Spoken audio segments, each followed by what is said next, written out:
let's move on into something that I have been postponing for. It's been out for 2 weeks. It's been out for 2 weeks, and that is the 2011 Yu-Gi-Oh! TCG recap. So now is the boomer moment of joy.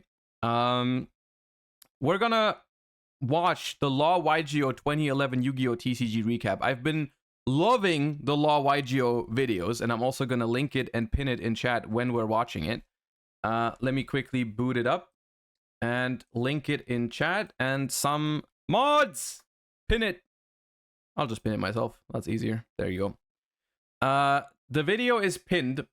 This is a series. In case you haven't been here when we watched the previous parts, I highly encourage you to check it out if you have any interest in how the game used to be, or if you just want to, you know, have some nice memories of old times, or if you're just like interested in the past of this game and how we used to play this game. I always feel very nostalgic when we watch these because I've been around for so long and I've played all these formats, and remembering is just very, very nice. But this is a 1 hour video, so I'm going to speed it up a little bit, just a little bit. And I just want to take the time to do it. We haven't been able to do it on stream because it's like I said, it's a long video, and I usually only watch videos when I'm eating my food. So I never usually have the time. So we're gonna do it today. You guys let me know how the volume is. Entering 2011, the 5D Zero was nearing its peak. Hidden Arsenal 3 at the end of the previous year introduced many new tools to the format, none of which have had an opportunity to shine as of yet, with no event at the end of 2010 to showcase them. In the meantime, 2011 would begin rather slowly at first. Also, I believe since we did the Valiant Smashers stuff relatively quickly, we're gonna have time to play some Master Duel after. So if you were here for Master Duel, we're still gonna do that later. Receiving a Shonen Jump promo. We watched the first 8 minutes. Yeah, I know, but then the stream crashed because they didn't want me to know about 6 Samurais. So we're just gonna start over because I don't remember where exactly we stopped. To start the year off with the legalization printing of the Winged Dragon of Ra, holding a similar significance to Obelisk the year before, but seeing far less play due to both being more restrictive in its summoning and less overall good with its effect. With that said, the first set of the year would hit at the end of January, being Duelist Pack Yusei 3 on January 25th, but it brought absolutely nothing new to the table that would change the meta around it, with its primary contributions being reprints of Effect Veiler, Drill Warrior, Cards of Consonance, and Starlight Road, with the Veiler reprint really being the only draw to the set. With that said, the first core set of the year was around the corner was 2011, and well, yeah, they remade the first iteration of the Egyptian god cards were not legal to play with, and then they made playable versions of them in like 2010, 2011. Be a far more fitting start to a pivotal year in the development of Yu-Gi-Oh! Into the next era, bringing decks that were far cries from what came before. Playable. Oh god, dude. I hate 6 Samurai. Storm of Ragnarok. Release date February 8th, 2011. 6 Samurai was so Major strategies, Resident Sleeper, 6 man. Samurai, oh Karakuri. god, Maxx C Impact, again. Oh my god, I remember we got jump scared by the Maxx C when we watched it the first time. Good god. Storm of Ragnarok would be the set to throw caution to the wind in terms of the speed of the game, as its inclusions would not only shatter the prior speed barrier, but also put in place a pseudo failsafe that would become increasingly problematic the further into the future we move. But I'm getting ahead of myself. Starting with its cover archetype, the Nordic Aesir archetypes are not only their own separate intertwined archetypes, but the Nordic archetype itself is split into 3 subcategories, one for each of the Aesir boss monsters they summon, being entirely based on Norse mythology. These would be Loki's Nordic Owl. I can now act like I knew this all along, when in reality, the only reason I actually know this is because we've watched like the first 5 minutes of this video already like 2 weeks ago. But I had no idea that each individual of the freaking Nordic lords has a subcategory of cards. With this one is pre-watched, actually. Yeah, the first 5 minutes are pre-watched. I am not pronouncing that. Who summons 2 and Nordic I'm Beast making tokens full on battle use of that. destruction. Gold Fox, a tuner that can special summon itself if the opponent controls a Synchro while you control no monsters. And are you kidding me? Who can special summon himself from hand if your monster is destroyed in battle, and can special summon a Nordic Beast from deck by changing it from defense to attack mode. And Odin's Nordic Ascendants, who include Mimir, who can special summon itself from grave in the standby phase if you control a Nordic by discarding a spell. Valkyrie, who can banish 2 cards from hand on normal summon to summon 2 Einjar tokens, and Venatus, a TCG exclusive that can consider itself any of the sub-archetypes for synchro summons and can dump a Nordic from deck to grave to copy its level. Nordics at the time were almost completely overlooked due to another powerhouse deck being in the same set, and even then the strategy was so disjointed that it would see very little play, although it would see a small amount of success with a single YCS. Maybe this would have been playable if they just left off the whole subtype thingy. Like, if just all the Nordic tuners could have summoned all of the synchro monsters, maybe. Like, if they all were one archetype. The fact that they split the one archetype that was already mediocre into 3 subtypes, yeah. Nordics have more tops than Adamancipator. Well, Adamancipator came out during a freaking pandemic, so that's not a fair comparison. Top later this year. Karakuri would receive another wave of support to help round out the deck into a powerful strategy with Watchdog, who boosts all Karakuris when you take battle damage involving this card. Ninja, who revives a Karakuri on destroying a monster. Karakuri, on the other Muso, hand, is based as hell. That deck was so cool, man. Phase if it attacks, having 2100 attack. That deck was so cool. A level 8 machine-locked synchro that summons a Karakuri from deck on summon and draws a card the first time each turn a Karakuri monster changes battle position. And Cash, which searches a Karakuri from deck to hand by changing the battle position of a Karakuri on field. Karakuri, thanks mostly to Barredo here, would continue to grow into a powerful synchro spam and advantage generation archetype, but would continue to see no play for now as it was still exceedingly difficult to get a playline started for the deck without some kind of swarming tool. However, both of these archetypes would pale in comparison to Six Samurai, the next legacy archetype to get a massive overhaul, whose support here would completely warp the meta around it for the following month. These releases include Kizan, who could special summon itself from hand if you control a Six Samurai, boosting to 2100 if you had 2 others, Inishi, who could banish 2 Six Samurai from grave to bounce a monster to hand, boosting to 2200 if you have 2 other Six Samurai, now, Kaigeki, who summons a 6... Don't get me wrong, the Six Samurai cards, some of them are really, really cool. Like, Grandmaster of the Six Samurai, dude, is one of the, like, most iconic Yu-Gi-Oh cards to me from that era, like, in general. Like, I love Grandmaster of the Six Samurai, like the artwork and all that stuff. Like, the Six Samurai cards are pretty damn cool. There's just literally, I think, 2 cards in the deck that ruined the entire thing for me. That is Gateway, and that is Shien. The Synchro was, it's just they gave them the one of the cringest Synchro boss monsters out there, which was an Omni Negate, pretty much. I mean, Spell Trap Omni Negate, right? Which back in the day, I don't think it was the first one, but it was very, very rare. That was not usually what decks were based around, like stopping your opponent from playing by negating their shit. That's like it's like a very 2011, 2012 kind of thing that starts happening with like Shien, Infernity Barrier, those kind of things, right? It's kind of like this era where this stuff starts happening more often, right?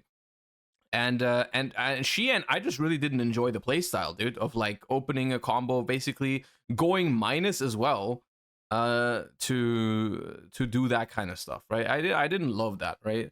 Like, Shien was basically this deck's version of Baron de Fleur today, right? And then they would play like back row to complement it, right? Like, we have, this is also the year where, like, you know, Solemn Warning is already out, Solemn Judgment is still around, you know, that kind of stuff. And then just like Six Samurai would just go first and not let you play the game, right? And if they had Gateway, it was even worse because they would never run out of cards. And if they had Six Samurai United on top, they would also just refill their hand. So like, I don't have an issue with most of the Six Samurai cards. I actually think most of them are really cool. It's just a shame that the goal of the deck was Shien, you know, and then Gateway was also cringe. Samurai from hand on normal summon, boosting to 1700 if you control another. Weren't Infinities out by this point? A duo that can special summon if you control I don't remember. I think so, yeah. Yeah, Infinities out.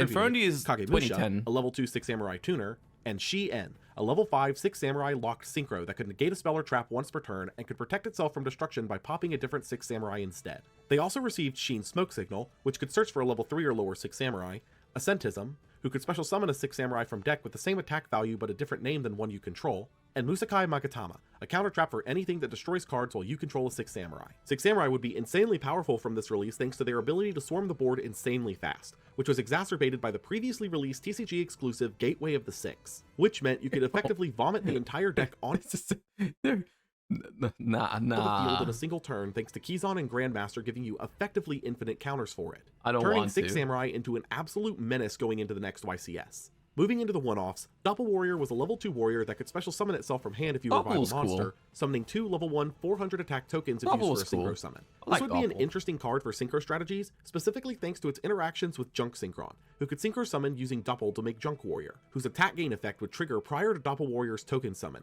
meaning that the summon would happen before the attack gain, making your Junk Warrior 3100 attack and providing 2 level 1 tokens for continued lines. Divine Wind of the Mist Valley was a field spell that could special summon a wind monster from deck when a wind monster is returned to hand once per turn, which while not popular now, it would grow in popularity as a combo enabler with a couple of releases later in this year. Forbidden Lance could, by dropping a monster's attack by 800, Lance make it immune to spells and traps for the rest of the turn, being both great for protection and... Lance is one of those cards that changed Yu-Gi-Oh! For like a while after, for like a couple formats. I mean, even in... It's one of those cards that just comes out and every once in a while just pops back into a format and just changes how we play the game, right? I mean, remember, like, this card was literally meta like half a year ago, right? In Kashtira.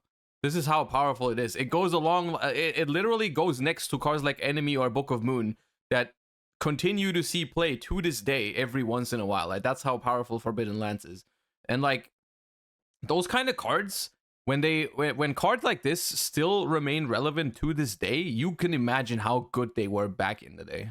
For battle clearing thanks to being activatable in the damage step to target an opponent's monster. Hope for Escape could, by paying 1,000 life points while the opponent's life points were at least 1,000 higher than yours, draw a card for every 2,000 points difference between you and your opponent. While not played in any meta-relevant decks for the time, Hope for Escape was a tool that would be abused by many Exodia decks as we approach the event horizon of sorts. The Golden Apples could, when you take a direct attack, regain the damage you took and summon a token with equivalent stats, being an alternative to Gores in theory, but cratering on release in practice. Lastly are the TCG exclusives, including Chaos Hunter, who could special summon itself by discarding a card when the opponent special summons a monster, my favorite mannequin cat target, locking the opponent from banishing cards, and probably the most infamous card for the long term from this set, Maxx C, a hand trap that could be discarded to draw a card every time the opponent special summoned that turn. Cat, with all your collective knowledge of the Yu-Gi-Oh market, okay?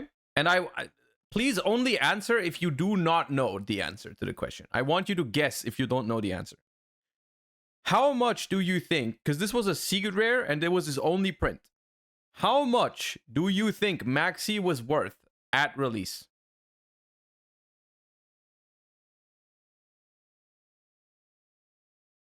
With all you know about the TCG market and everything, this secret rare from Storm of Ragnarok, how much do you think this card was worth when it was released? This card, I don't actually know the exact number. It probably fluctuated a little bit, but I want to say the 2011, I distinctly remember 2011 German Nationals I went to. That was right after Storm of Ragnarok, maybe a little bit later, like maybe some months down the line. I don't know exactly when it was. This card was like under $10, I'm pretty sure. I don't know if it was 5, maybe it was 8. I don't remember. This card, there was also no clear price because we didn't have something like, we didn't have a resource like Card Market back then. This card was under $10 because unironically, people didn't realize how good this card was. Partially because it wasn't that good yet. You know, you might say how with the knowledge from today, look, you know, in hindsight, but, and this is also one of the other one. This is so interesting about this card. When they designed this card for how the game was in 2011, Maxx C was a good card, but it was not broken. It was not a staple, and it was not, especially not a main deck staple for a couple years from here. Like, there was formats where you would main deck Maxx C, and there was formats where you would not main deck Maxx C because it didn't do enough against all of the decks. It's kind of comparable to a card like Nibiru today, or Droll Lockbird, where we main deck these cards in some formats, but we don't always main deck these cards because sometimes there's too many decks where the card is just not great, right? And in 2011, 2012, there was a lot of decks in the format where Maxx C would pretty much always only get one draw and it would not be good enough to main deck it, because the risk of like top decking into Maxx C in the middle of the game is much higher when you play like multiple turns back and forth, and your opponent often only special summons once in a turn. Like, drawing Maxx C mid-game just is pretty damn bad, right? And that's why, like, I actually went back at some point. I don't know why exactly, but I've like looked at some of my old decks from tops that I had back in the day, and I'm like, okay, I'm looking at Mermail tops from 2014, and I didn't main deck full 3 copies of Maxx C, right? That used to be a thing, and it's something with the mind from today. You're like, how the hell did you not always main deck 3 Maxx Cs, right? And it is just crazy to think about. It is just crazy to think about, and it just goes to show once again how cards can be completely fine at the moment of their printing, right? But then later, when the game changes, it obviously changes how certain cards interact with the game, right? And I think it's important that Konami realizes these kind of things, right? And because other very, very relevant examples that I'm thinking of right now is a card like Anti-Spell Fragrance. Anti-Spell Fragrance is a card that did not see play pretty much at all for 15 years of its existence. That card came out in like 2002 or 2003. And it's never been an issue because slowing down your opponent, forcing them to set their spell cards, was never a big problem. You know, you would just, okay, I'll wait a turn. I'll wait a turn with my spell cards. Not a problem when the game takes 8 turns, 10 turns anyways. Now, the game has shifted into a faster like environment where setting cards for 1 turn, like if you have a bunch of spells in your hand, your opponent anti-spells, if you lose the game, you're dead, right? And they need to realize those kind of things. They need to realize when the game changes and old cards are not appropriate anymore. You know, there's multiple. Droll Lockbird might be another example. You know, Maxx C freaking was a completely fine card for multiple years after its release, because we just used it though in a similar way to how we use Droll and Lockbird right now. You know, sometimes we would main deck it, but also very often we would simply side deck it in case we would run into a deck that would lose very hard to Maxx C, right? If in case there was a super combo heavy, special summon heavy deck, which existed sometimes in the game back then, you would side in Maxx C for that, just to have a little bit of an edge over it, right? That's how we used Maxx C for years.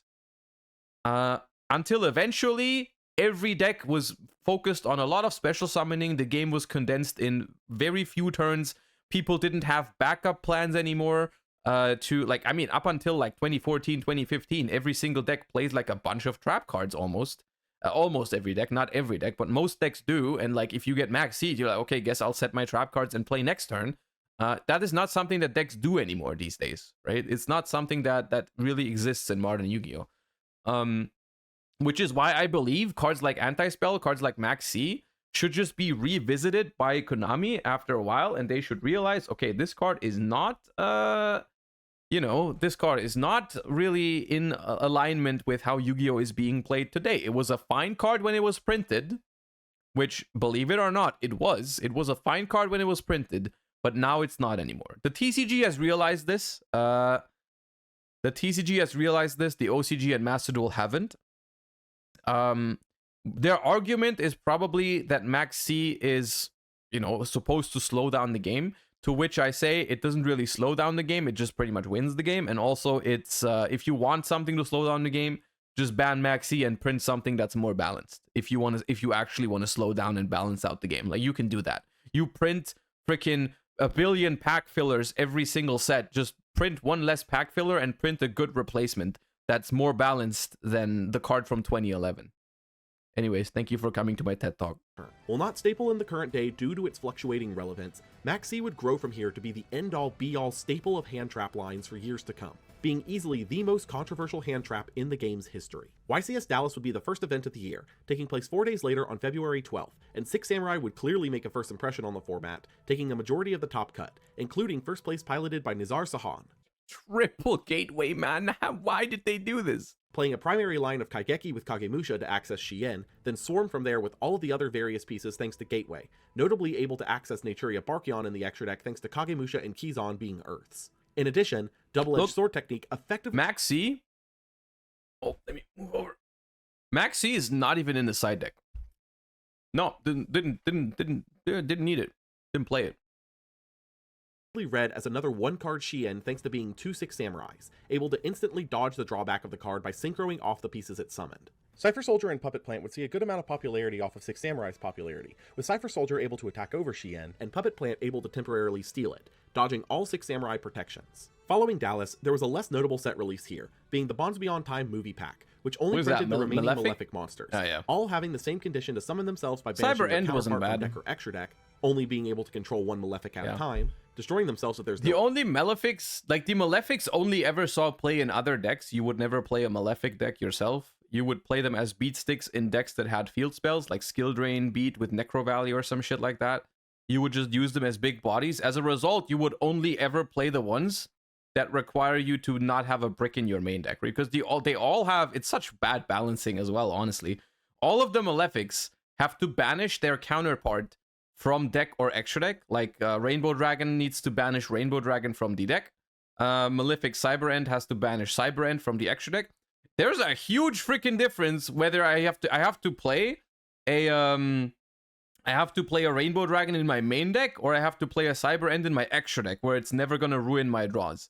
Did they do anything to balance this out? No, they have the exact same freaking effect. They have the exact same effect and restrictions and everything. They are the same card. This one requires a main deck brick. This one doesn't. It's such bad balancing, honestly. It's mind baffling how they thought it was even worth printing Malefic Rainbow when this card is the same card but better.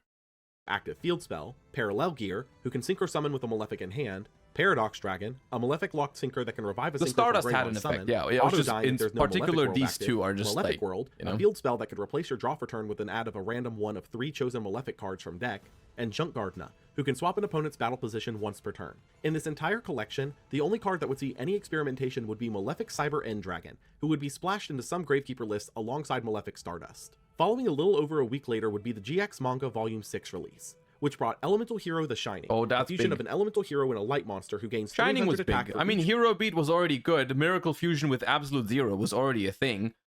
Shining just meant you finally had something to fuse with just Aliases, because Alias is a light monster, right? Hero Beat was huge, and then this, yeah. I don't think we got this in Europe until way later. Banished Elemental Hero, returning up to 2 banished Elemental Heroes to hand. Oh, Shining was insane. This card would instantly be slotted into the previous Hero Beat lists, as it could be made with Alias and either any hero or any light monster like Honest with Miracle Fusion, giving a powerhouse that also cycled your most important piece. On the same day as Shining's release, a new ban list would go into effect March 1st, Honest too, bringing yeah. a wave of necessary Thunder changes King. following Storm of Ragnarok's release. Newly banned were Goyo Guardian, Cold Wave, and Mass Driver, with Goyo being the best generic level 6 synchro. We've talked about this last time. I'm pretty sure we've watched until this point before the stream crashed a second time. Goyo Guardian is one of the saddest stories of old school synchros you will ever hear. Like, there's 2 cards I am particularly mad that they got in errata, and that is Goyo Guardian and Brain Control. Both of those cards are the prime example of why I'm not a huge fan of giving cards erratas just to bring them back, because Goyo Guardian now needs an Earth tuner, and I'm gonna be honest with you, Goyo Guardian, if anything, would have needed a buff when they brought it back. If anything, if they wanted to errata Goyo Guardian after bringing it back, they should have made it freaking stronger rather than weaker, right? Like, they should have made this card, they should have given it like something else. This card would have been unplayable even with its old effect when they brought it back. I don't understand why they brought it back. And you might say like, oh, why does it matter? Even if it came back with its old effect, it wouldn't have been relevant. It would have been relevant for something like, for example, when you could theoretically play Edison format in Master Duel. The problem is that cards like Brain Control and Goyo Guardian, which are very key parts of Edison format, they don't work as they used to back in the day when you're playing Edison format. So if you want to play Edison on Master Duel, which you technically can with friends, right? You can't go into ranked with it, but you could play with friends. You could make the cards and play. But the cards just don't work the same way anymore. Future Fusion is the same thing, right? Okay, well, Future Fusion would be a busted card if it had the old effect still, you know? That's a needed change if they wanted to bring it back, right? But I don't know, man. That just makes me sad, right? That's the only thing. That's the only thing that makes me sad about it, is like I can't, even if I wanted to, because I thought about doing that for like YouTube videos or whatever, just like play old formats in Master Duel and see if it's fun. But you can't do that with some very important cards in these formats having erratas, right? Being abusive. There's still no prio. Yeah, there's no prio, but still, you know. Game-ending pushes, and Mass Driver being an FTK enabler, all of which were warranted. Newly limited were Kalut, Dandelion, Honest, Book of Moon, and Gateway of the Six, with most of those being necessary for some time, and Gateway being absolutely critical to prevent Six Samurai from completely taking over. Could have been banned, honestly. Newly semi-limited were Arc Lord Christia, Card Trooper, Debris Dragon, Spirit Reaper, Megamorph, Overload Fusion, Royal Tribute, Icarus Attack, and Solemn Warning, with most being understandable and Megamorph being a plain flat-out head-scratcher. Lastly, unlimited here were Chaos Sorcerer, Demise, Duloran, Snipe Hunter, Gold Sark, Skill Drain, and Ultimate Offering, with most of these being cleanup, but some being baffling, like Duloran, who had just been semi-limited for its OTK interactions, now being back at its full 3. With the new list in effect, eyes turn to the next... Yeah, Duloran was always weird, because I believe the original reason to semi-limit Duloran was because there were some loops, brother, with Symbol of Heritage, right? Symbol of Heritage was one of the reasons why they wanted 2 Dulorans. But then they just brought it back anyways, but Symbol of Heritage was still there, right? Semi-limited for its OTK interactions, now being back at its full 3. With the new list in effect, eyes turn to the next structure deck at the end of March to see if Six Samurai could hold its new top position, or if the new strategy could give it competition in Six Sam's newly weakened state. Ooh, Dragunities. That was a good deck. Dragunity Legion. Release date, March 8th, 2011. Set type, Structure Deck. Major strategies, Dragunity. Impact, dragons rising into the meta. Dragunity Legion was, effectively, the last couple of pieces of the Dragunity strategy needed to make the deck anything near viable, adding in a couple of cards that would not only make Dragunity a viable meta option, but would also put dragon strategies on the map for the structure deck. It was a crime that it didn't reprint Phalanx. Oh, right. Some of the cards for Dragunity, I don't think in 2011, but in like Dragon Ruler format, there was a Dragunity version of the deck. And that was really, really expensive because some of them had not been reprinted in the structure deck. Like, I remember Vajrayana, the level 6 Synchro, being like a 20 or 30 bucks card during Dragon Ruler times because it had never been reprinted, as for example. The new cards brought here included Arma Leviathan, the boss of the structure, able to summon itself from hand by banishing a Dragunity equipped with another Dragunity, equipping one to itself on summon from grave, Eccles, able to special summon a Dragunity from hand and equip itself to it on summon, able to pop a card on field if sent to grave while equipped, was also expensive, and most important of all, Dragon Ravine. Ravine had 2 effects it could use by discarding a card once per turn, being either searching a level 4 lower Dragunity from deck, or dumping a dragon from deck to grave. Bro, I miss Ravine Ruler, man. Ravine Ruler is such a based format, dude. Full Power Ruler is also cool, but Ravine Ruler is so sick, man. Dragon deck both now and in the future, as it was effectively a once per turn Foolish Burial for dragons. Reprints here would include may Ducks, be one of my favorite Legionnaire, formats Miss of all Valley time. Falcon, Ravine Foolish Ruler. Burial, Card Destruction, Mirror Force, Bottomless, and Icarus Attack. YCS Charlotte would take place 2 weeks later on March 19th, and with it, some major shifts had clearly taken hold from the recent releases and banned lists. Machina Karakuri would be an interesting one-off in the top cut here, being a combination of the various Karakuri pieces to enable Synchro summons, specifically with Strategists, to combine with level 4 machines to access Bure, and the first top cut appearance of Instant Fusion as a Synchro. This deck, I believe, won German Nationals in 2011. I don't know if it was exactly this list, but this deck won German Nationals. The Karakuri, they named it Karakuri Machina Plant, I think. Yeah, that won German Nationals 2011. Extender, being used to summon Cybersaurus as a machine to extend into Burrito, in addition to the Machina pieces and a small E-Tele package. Empty Jar would see a top spot here, being a deck primarily focused on quickly finding Morphing Jar through cards like Deep Diver and Gold Sarcophagus, remember this. then repeatedly triggering his flip effect with cards like AD Changer, Book of Eclipse, Moon, and Taiyu, enabling the card to quickly rip the opponent's deck apart 5 cards at a time. Dragunity would see its first success here with 2 top spots, using Ducks and Phalanx to quickly climb into Vajrayana, and from there until a level 8 Synchro. It was also the first big deck to take advantage of cards Well, of you see, confidence. once again, there's no, even this deck, it would special summon a bunch of times ideally, right? But you still didn't really play Maxx C, because if you look at the structure of how decks are built during this time, you have a batch of monsters, a batch of spell cards, and then almost all of these decks have 10 or more trap cards. So if you Maxx C this deck, they will simply like set 2, set 3, pass. So yes, you slow them down, but it is not nearly the impact that the card has nowadays, right? Because decks simply don't play trap cards anymore, outside of like the one searchable trap that some decks play, right? That is the core thing. Like no deck has a plan for when I don't get to play the game, right?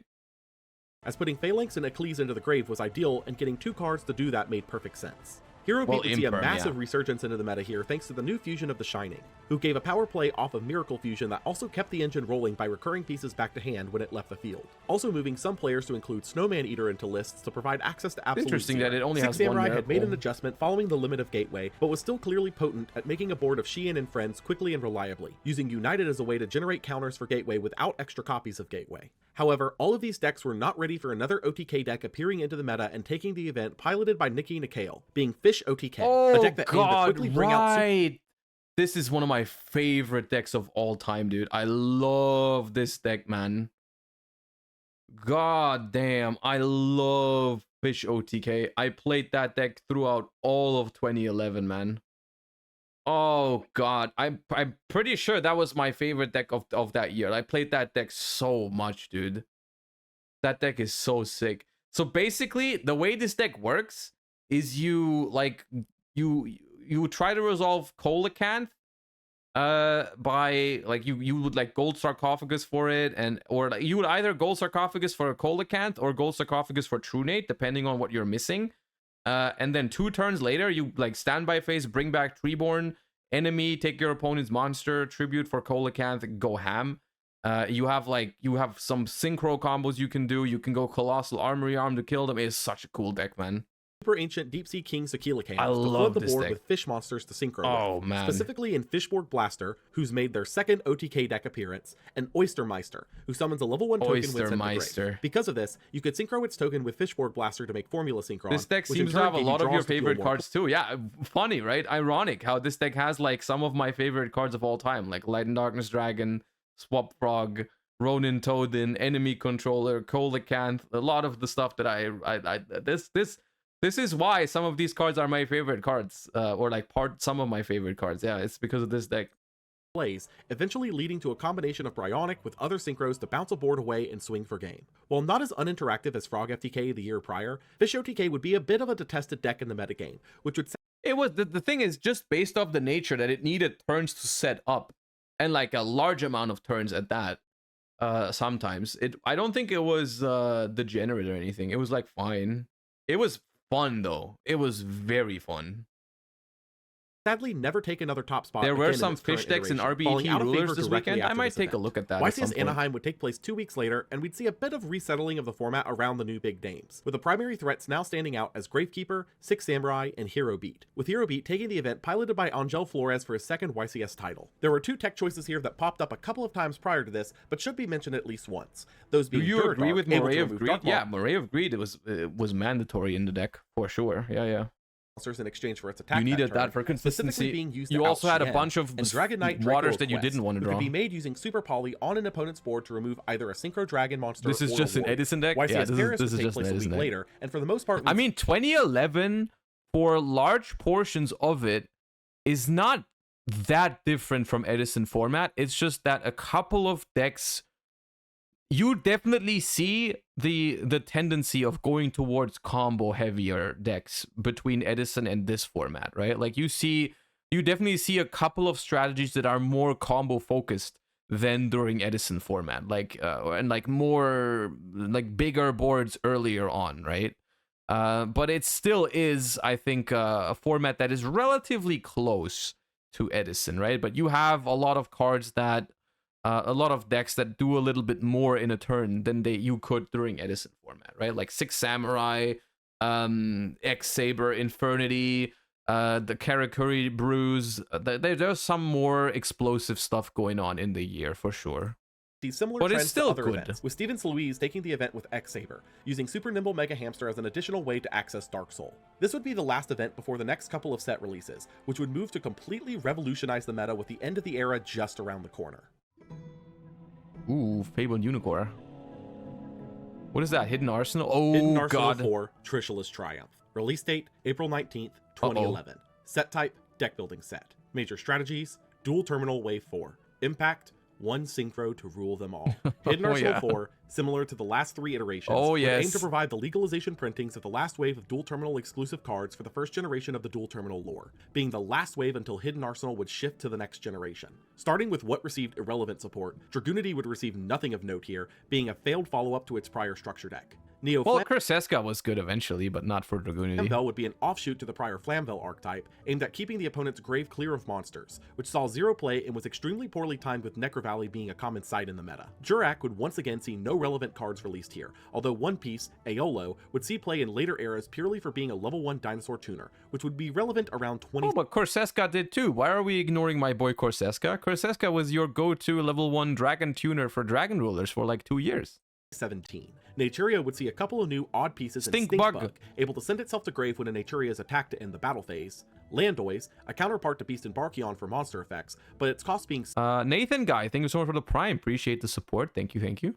so specific that it wouldn't be staple like the other two. And Exterio, a fusion of Beast and Barkion that combined their costs. Where is Smile? Smile's already out. One and banish I'm one pretty from sure. grave to Smile negate is any already number out. of That's spell like or Hidden traps in a Arsenal turn, 2 or 3. seeing no play here, but being considerable for fusion cheat outs later. On to the 3 archetypes that were actually relevant. Gen X Ally was a new offshoot of Gen X, aimed at attribute-focused effects to combine Gen X What do you with the mean other actually Hidden Arsenal relevant, archetypes, dude? That was with a like, couple of what, relevant pieces Birdman? here like Power Cell, boosting all monsters with its attribute by 500 attack, Birdman, able to bounce a monster you control to hand to special summon itself, gaining 500 attack if it was a wind monster, Crusher, who pops a card on field if you normal summon a monster of its attribute, and the new synchros of Tri-Arm and Tri-Force, who gained various effects based on the attributes on monsters used to summon them. While Gen X Ally... Wait, why is this relevant? The only relevant card here is Birdman, right? And even that is like not super relevant. Always been more gimmicky. Like Gallus FTK was a thing, but like it's a 3-card FTK that usually wouldn't work.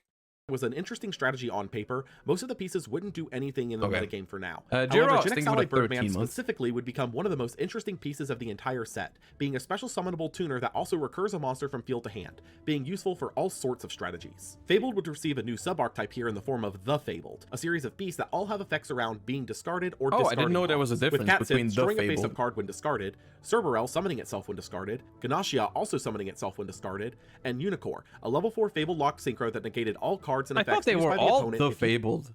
I didn't know some of them were not called the Fabled. I didn't know that. Opponent have the same number of cards in hand on that card or effect's resolution. Unicorn specifically would spawn an entire new deck known as Unicorn is such a Control, fun specifically concept. centered on maintaining Unicorn is such a fun concept because it doesn't activate. It doesn't activate, it just negates everything in resolution while you have the same amount of cards. So let's say you have 3 cards in hand, your opponent has 5 cards in hand.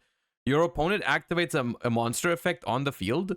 You chain Reckless Greed, draw 2 cards, draw up to 5. Now you have the same number. Your opponent's stuff is negated. It's super interesting. Because if you have ways to mess with your own card, like let's say your opponent has 3 cards in hand, you have 4. Your opponent activates something, you chain Crow, go down to 3, or chain Maxx C or whatever, right? Like it's so funny. the same number of cards in hand as the opponent to lock them out of the game, with the other Fabled pieces providing backup as well as an engine of sorts for any deck looking to discard in the future. Lastly was Ice It also Barrier, negates counter who once traps, again yeah. had no relevant main deck pieces, leaving the entire impact for their new Synchro, this time being Trishula, a level 9 3-material Synchro that, Okay, this thing was a little bit too banished a card busted. from the opponent's It's hand, field, It's a cool card, and honestly, in 2023, this card is probably okay, you know? Like, if you put in the work to summon Trishula in 2023, it's probably alright, you know? I enjoy summoning this in Runic a lot. It's very fun. Back in the day, it was a little bit, like, it was ahead of its time. Let's say it like that. Let's just leave it at that. Trishula was a little bit ahead of 2011. That was more like a card for, like, I don't know, maybe like 2016 or 17, that where it would have been fine, maybe. extremely notably not targeted. But that shit was Trishula well broken, of man. course, the primary draw of the set, being arguably the best generic synchro in the format, able to completely blow apart Neru, setups thank you for going the prime. second Appreciate and you. rip the opponent going first, which became more problematic for many strategies which looked to make multiple Trishula going first. This would be further accented by the next core set of the year, which would bring the core sets of 5Ds to a close while also giving synchros a swan song piece to revolutionize the mechanic one last time. Wait, what? What revolutionizes the mechanic? Extreme Victory. Release date, May 10th, 2011. Oh god, Set tour type, guide. Oh set. god, Basic tour guide. strategies, tech Okay, chat, genesis- now that you know how much Maxx C was worth at release, how much was tour guide on release?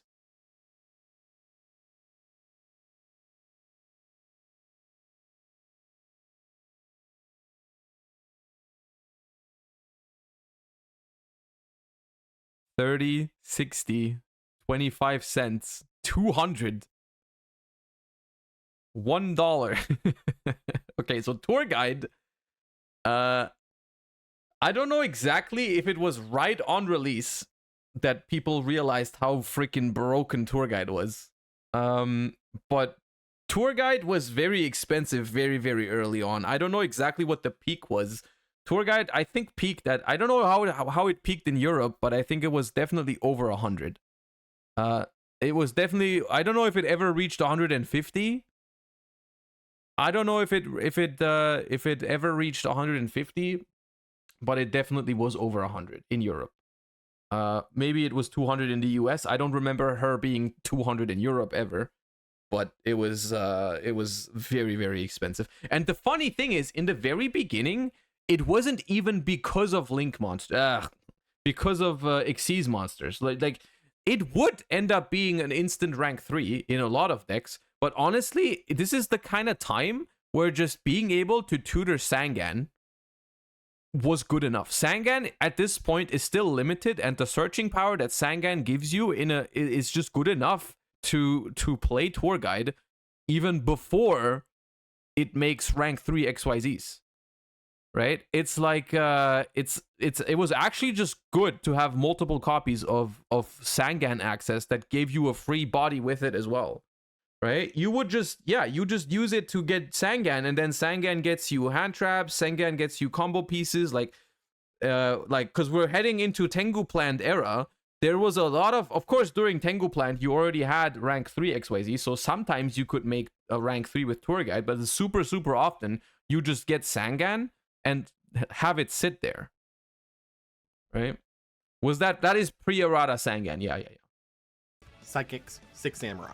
Impact, the swan song of synchros. Extreme Kefta, Victory, thank you being for the the prime. last core set of the 5Ds era, was obviously setting its sights high, aiming to bring the first true Excel synchro strategy to the masses in the form of Tech Genesis, or TG for short. So an mega low archetype aimed bad. at cycling their pieces to build out massive synchro lines to climb all the way to their level 12 boss. Most of the main deck monsters of relevance here shared an effect that, in the end phase of the turn they're destroyed, let the owner search for a TG of a different name from deck to hand. These included Cyber Magician, a level 1 tuner that can synchro summon using a TG. My favorite hand, card from this set was Striker, Full a House. level Full 2 House tuner is that so can special cool, summon man. itself if you control no monsters. Werewolf, who can special summon itself if the level 3 or lower is special summoned. Rush Rhino, who gains attack when attacking. Recipro Dragonfly, a level TG, at the time, I didn't like it, because it was like the Resident Sleeper skill drain deck. Looking back at it, compared with nowadays stun decks, it's actually alright. It's not that bad. 2 synchro that can send a synchro to grave to revive its synchro materials once per turn. Wonder Magician, a level 5 TG locked synchro tuner that pops a spell or trap on summon. If this card is synchro summon, target one artifact scythe on your side of the field, destroy that target. Noted. And can synchro summon on the opponent's turn. Power Gladiator, a level 5 TG lock synchro that pierces. Blade Blaster, a level 10 Excel synchro that can banish a TG from grave to banish itself until the next standby phase, and can send a card from hand to grave to negate a spell or trap that targets it. And Halberd Cannon, a level 12 3 material Excel synchro that can negate the summon of a monster once per turn and revives a TG when sent to grave. While TG was ambitious with its synchro strategy, the TG was archetype just a refined pretty bad combo deck back in the day. Well, it was intended to be a combo deck. It was pretty damn bad at it. So people played it as a stun deck where it was actually good, because all of them had floating effects in the graveyard. So they were great with skill drain, and they had Horn of the Phantom Beast, which gave them 800 attack and made them draw a card every time they kill one of your things in battle. It was actually a really good like control deck at the time, / stun actually. At that point, probably a stun deck.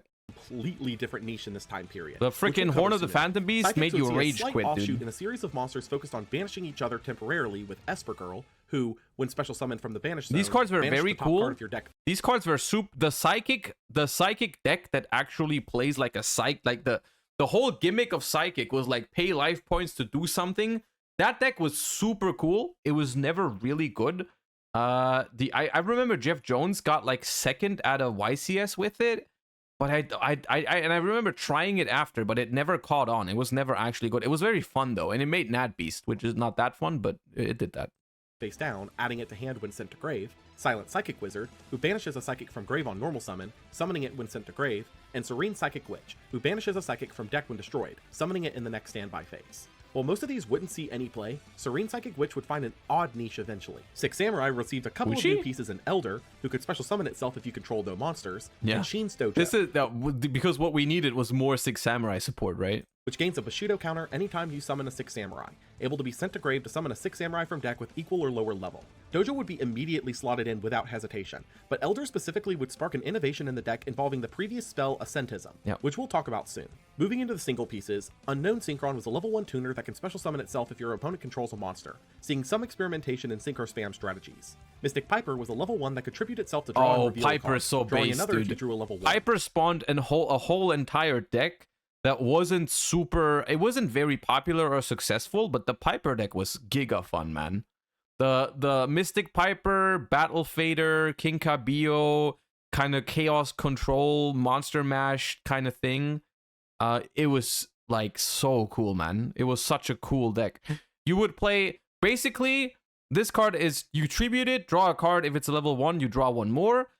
King Cabillo on summon is a spirit level 1 that revives a level 1 from the graveyard. So if you have King Cabillo with a Piper in the graveyard, you can do it every turn. Every normal summon is basically draw a card / draw 2 if you draw level 1s. And there was a lot of good level 1s. You could play Effect Veiler, Swift Scarecrow, and Battle Fader to stop your opponent from killing you. Like you could even, there was relinquished versions, Treeborn Frog, there was like Cyber Valley, DD Crow, a lot of really good level 1 monsters, a lot of them also being light or dark, so you could play like Chaos Sorcerer and stuff. It was really, it was a dope deck. It was never dominant, but it was pretty cool. Spawning a deck known as Mystic Piper alongside the previous spirit monster King Cabillo, who could revive a Mystic Piper each turn to trigger its tribute effect. Very cool. Karakuri received Komachi, a level 3 tuner that gave you an additional normal summon of a Karakuri each turn, which would completely revolutionize Karakuri as a strategy, giving them more swarming potential. Well, this basically made it so Karakuri was its own deck. Previously, it needed other extenders to get tuners or non-tuners onto the board. Now it could do it on its own. New counter trap that negates a monster that activates its effect. Ninishi was crazy, banishing it. Debunk is also sick. Play. Safe Zone was a continuous trap that could prevent a monster from being destroyed by battle or card with a passion. destroying the monster if it leaves the field, Safe Zone. being both a great protection trap as well as a piece of removal if it gets MST'd while face down. W Nebula Meteorite was a trap for the Worm archetype, flipping all face down monsters on the field face up, flipping all light reptiles back face down at the end phase, drawing a I almost didn't top YCS Turin 2013 because I almost lost to Worms on the bubble with Dragon Rulers, dude. I almost lost to Worms with Dragon Rulers because this card is freaking custom as hell, man. Card for each, and summoning a level 7 or higher light reptile from deck if you did. Meteorite on its own would spawn an entire deck in the form of a control strategy with Zex and Yagan from Hidden Arsenal 3, which again, we'll cover soon. For the OCG imports, the only one of note here was Scrap. Card, think of it in 9 months. It will special summon itself from hand if you control the Scrap, popping a Scrap when you did. Also having the standard Scrap recursion effect, being a useful piece for Scraps both in swarming and in triggering their recursion. Lastly are the TCG exclusives, with 3 specifically impacting the meta at large. You've been to Turin? That's my home city? Yeah, I've been there. There's only been one YCS ever in Turin. It's been 2013 YCS in Dragon Ruler format. I think Ravine Ruler format. It was won by Sam Pedigo from the US. This was Gladiator Beast Esadari, I got top 4 a contact fusion of any 2 Gladiator Beast monsters with no other effects, being an instant slot in for Gladiator Beast, giving a pseudo get out of jail free card for the deck to put pieces back into the deck for future tag outs. The second, and less short-term impactful, but extremely impactful long-term, was Tour Guide from the Underworld, a level 3 fiend that summoned another level 3 fiend from deck on normal summon. This card is meta to this day. Literally right now, the most played meta deck in Yu-Gi-Oh, or the most successful deck right now. There's a lot of decks right now, but you could call Unchained one of the most successful. It's either Unchained or Rescue Ace is the most successful deck right now in the TCG. And Unchained still, to this day, plays 3 copies of freaking Tour Guide, negating its effects and locking it from being used as synchro material. Right now, Tour Guide would only be decent thanks to summoning Sangan from deck to cycle and search with it, but was immediately bought out on release due to being obviously and intrinsically linked to the next major summoning mechanic coming in a few months with the next era of the game. The last, and easily most impactful in the short term, was Reborn Tengu, who special summons another copy of itself if removed from the field in any way, which completely revolutionized synchro summons by replacing the materials used immediately on synchro summon, being slotted into any and all decks that focused around synchro usage. This would be immediately seen at YCS Orlando just under 2 weeks later on May 21st. I'm gonna be honest with you, I would not be surprised if at some point in modern Yu-Gi-Oh, someone finds a way to still abuse the shit out of Reborn Tengu, man. Because technically that shit is still kind of custom, man. Like, that card is back at 3. I don't know what you could do with it, but if at any point there's a deck that produces a lot of tuners but needs non-tuners, bro, Tengu could do it, dude. Just wait until they make a deck that spams a lot of tuners, or wait until there's a deck that link one that needs a Beast Warrior. We're in there, dude. We're in there. We're going normal summon Tengu into freaking Axis Code Talker the opponent into another dimension, dude. Many new faces would appear in the top cut here. Gear Valley Stun was an odd one-off deck that combined a few different engines together to form a wall of massive beaters, specifically in the forms of the Malefic monsters of Stardust and Cyber End Dragon, being the Malefic summonable by banishing monsters from the extra deck instead of the main, and Gear Town to summon out Gachiltron Dragon by setting a new field spell over Gear Town, which naturally would be perfect with Necro Valley, able to stun out various strategies in the format.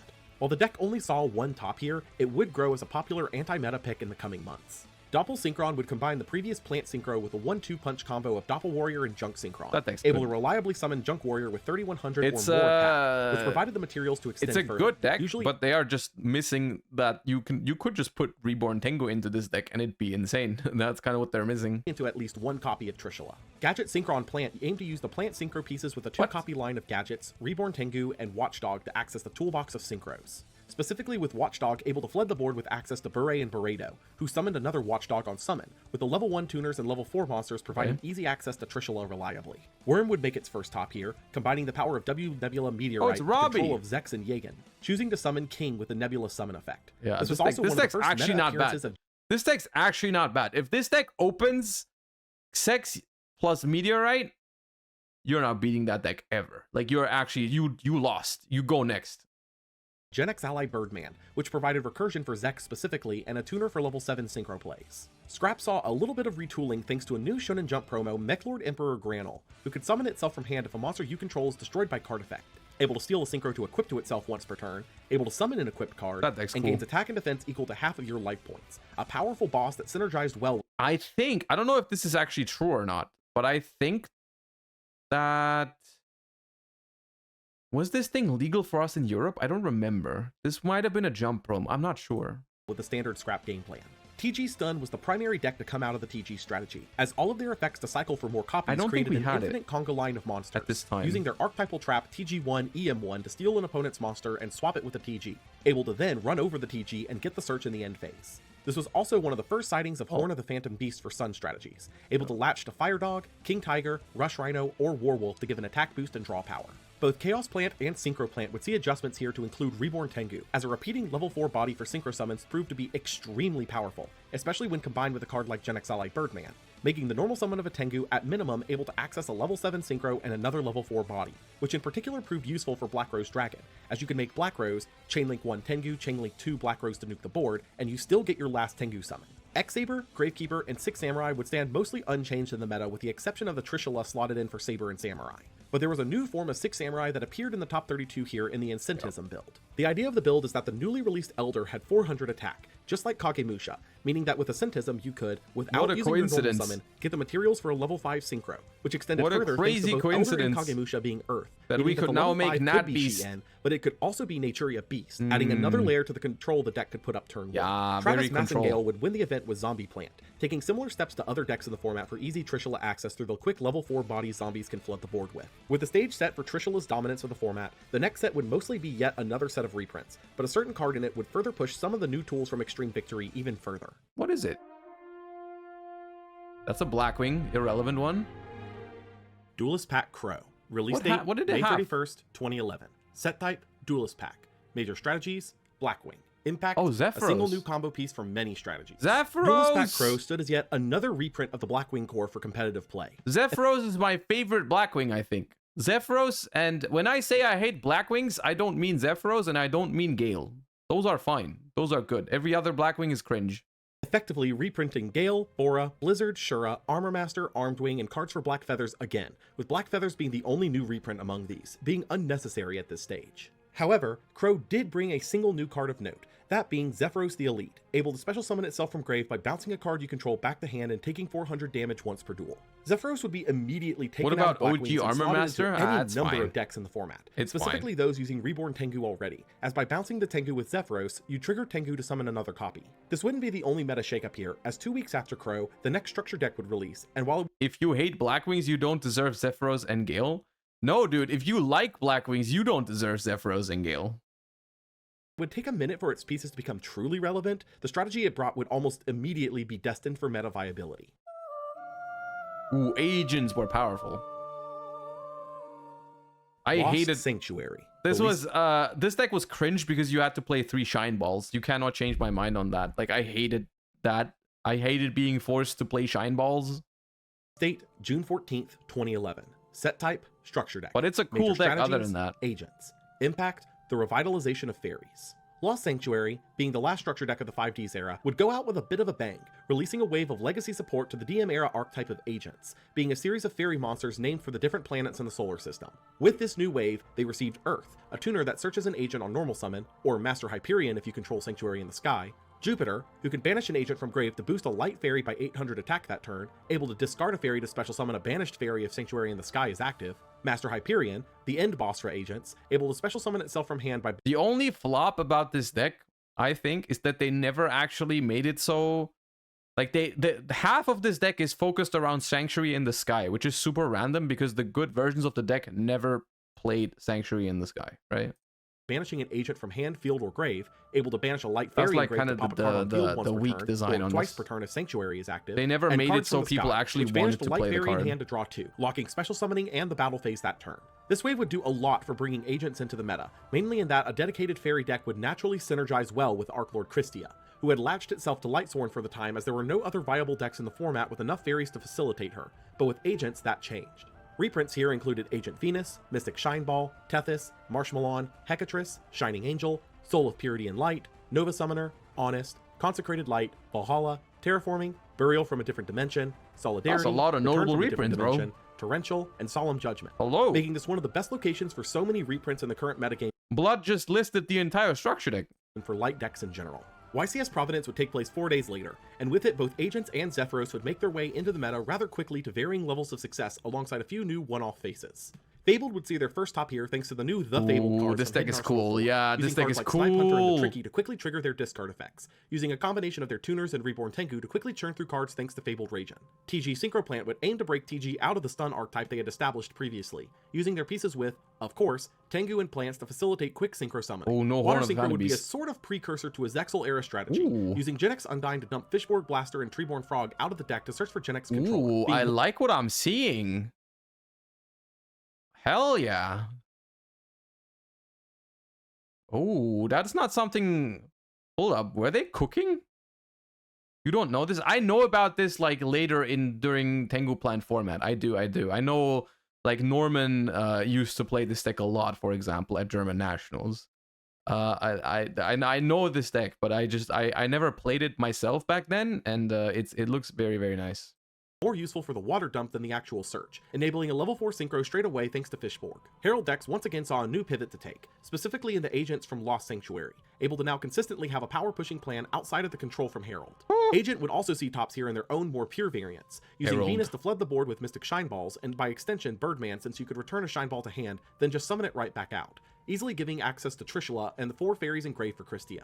Tyree Tinsley would take the event with Synchro, Tyree! mostly using the same lines we've seen before, Let's but now with go. an added copy of Zephyros for added level 4 access, providing quick access to Trishula like before. Shortly after Providence, the yearly Shonen Jump subscription bonus started hitting mailboxes, which brought probably one of the most broken pieces of Synchro spam support yet. I know what TG this is. Hyperlibrarian, who made the owner draw a card anytime they successfully Synchro summoned while he was on field. Hyperlibrarian would be the piece that truly caused a cascade of Synchro spam decks into the format, as now anytime you invest materials into a Synchro summon, you get an immediate payoff in the form of a free draw, or 2 in the case of summoning Formula Synchron, which was extremely common at this point.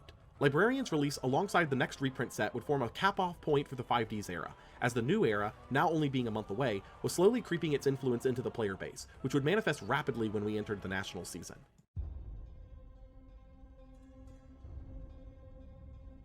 What is this, Gold Series? Gold Series 4. Yeah. Release date, July 1st, 2011. Set type, reprint set. Major strategies, reprints of harder to get cards. Impact, price falls, but little meta reprints. Gold Series 4 is probably one I of the don't weirdest remember Gold Series 4 being like crazy good. Like they just used something like Dark Lord Zerato as like the cover card for this Gold Series, which is like, okay, that's like 5 years late, dude. Sets thus far, as while it brought a significant number of valuable reprints for cards that only had one expensive printing or were previously promos locked away from the EU, very few of the reprints here were actually meta relevant for the time. Reprints of note here included Morphing Jar, Injection Fairy Lily, Gravekeeper Spy, Spirit Reaper, Chaos Sorcerer, Meltiel Sage of the Sky, Prometheus King of the Shadows. Like most Dark of Lord these, Zerato. like yeah, these I'm pretty sure Prometheus and Dark Lord Zerato were probably expensive at the time because they didn't have reprints yet, but they weren't relevant anymore. It's like if you wanted to pick them up, it was like a little bit late, you know? Doom Caliber Knight, Raikou. Isn't Celestia. Zerato bad? Zerato the only thing I remember with Dark Lord Zerato is like during the early Dark Armed Dragon decks, you would like play him as a dark target for trade-in maybe. That was like the only thing I remember about it. I don't think it saw play after 2008. Titaniel, Summoner Monk, Obelisk the Tormentor, Five-Headed Dragon, Kazaris, Soul Exchange, Toon Table of Contents, Trade-In, Royal Oppression, Deck Devastation Virus, Trap Stun, and most notably Blackluster Soldier Envoy at the beginning, who was banned at this point in time, but this reprint effectively served as a warning signal for what was coming on the next ban list. With that said, the national season was just around the corner, but prior to the gauntlet beginning, the new era would peek in its head for a brief preview of events to come. Ooh, gotchi. Exceeding! Dawn of the Exceed. Release date, July 12th, 2011. Set type, Starter Deck. Major strategies, the first Exceeds. Impact, a peek-in that affected worlds. Dawn of the Exceed would be the preview of the Zexal era, which was set to begin a month later with the new core set, bringing the first 3 of the new monster summoning mechanic of Exceed summoning, a method that has a player take... It was literally, I believe, the first couple tournaments after Exceeds, we only had these 3 for a while.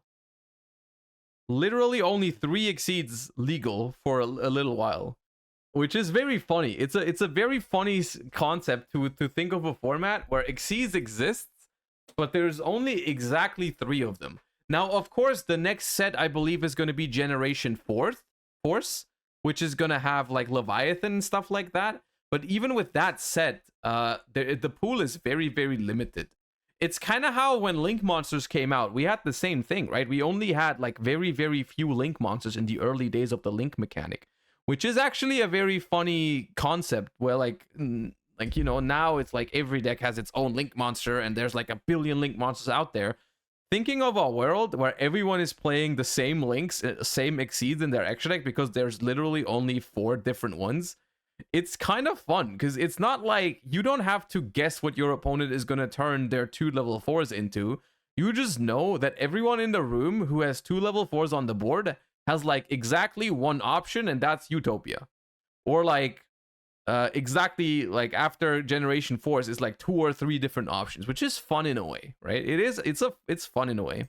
2 or more of the same leveled monster to overlay for an Exceed monster of the same rank, notably not having a level itself, placing the monsters underneath the Exceed as Exceed materials. This would specifically be a bit confusing when it comes to rulings for a period of time after, but the long and short of it is that cards becoming material is not considered leaving the field, but a monster being detached as material is not considered leaving the field either. It's a bit complicated, but the two biggest cards this would affect were Reborn Tengu and Sangan.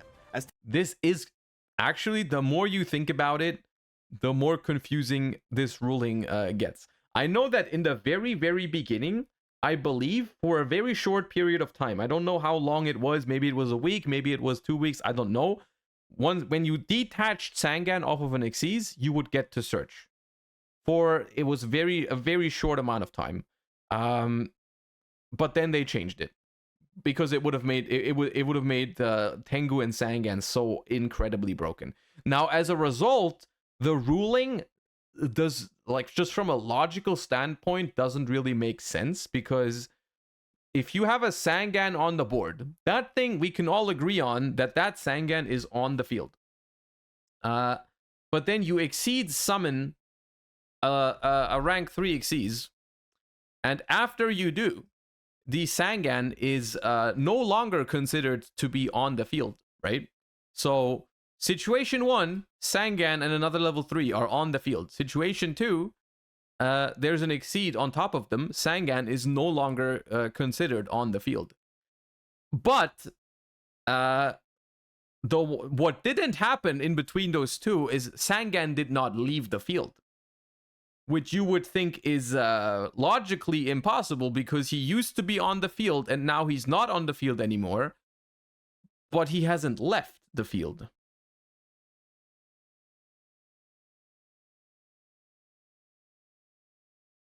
Anyways. Tengu would not get a summon after it was used as Xyz material, and Sangan would not get to search if detached as Xyz material, which was an updated ruling from the OCG due to a litany of issues Sangan specifically caused. As for the Xyz themselves, which I think we can agree that logically it makes no sense, but from a balancing standpoint, especially during the year 2011, I am glad that they did it this way.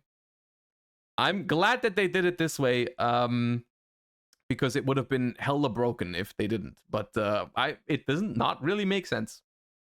To rank 2, 3, and 4 to start us off, being Gachigachi Guntetsu, a rank 2 that could prevent its own destruction by detaching a material, boosting the board by 200 attack and defense for each material it has; Grenosaurus, a rank 3 that burned the opponent for 1000 by detaching a material when it destroys a monster in battle; and Utopia, a rank 4 who could detach a material How to negate broken would it be today? I